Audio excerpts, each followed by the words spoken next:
My name is Patrick Murphy. I've lived in Boulder 52 years. This presentation is about Boulder climate action continuing to ignore wind source and RECs.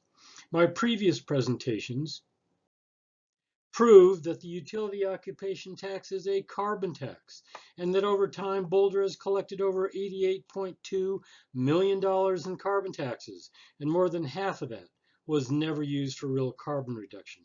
And the $4 million of carbon tax that is collected each year and not used for carbon reduction could enable all Boulder residences and businesses to be 100% renewables today using wind source incentives.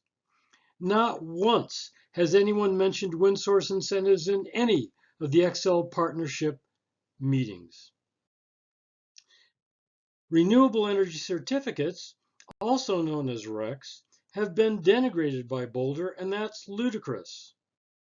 RECs stimulate the renewables industry, and we should be buying them directly now to meet our climate goals. On January 10th, Carolyn Elam made the following ludicrous statement, quote, "A renewable energy credit or attribute that doesn't come with emissions reduction or displacement of fossil fuel doesn't meet the criteria of our community," end quote. There is no such thing as a REC that doesn't do both. Each REC represents 1 megawatt of renewable electricity, period. The denigration of RECs is an ongoing propaganda relic of the failed Muni effort.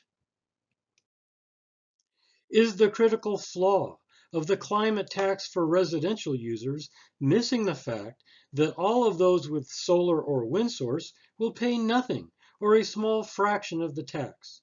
Many users in the future could buy wind source and pay a fraction of this still regressive tax, and the rest will have an ever-increasing tax burden. Carolyn Elam has admitted that 50% of the cap tax was spent on personnel. Is this new tax mostly for paychecks or carbon reduction?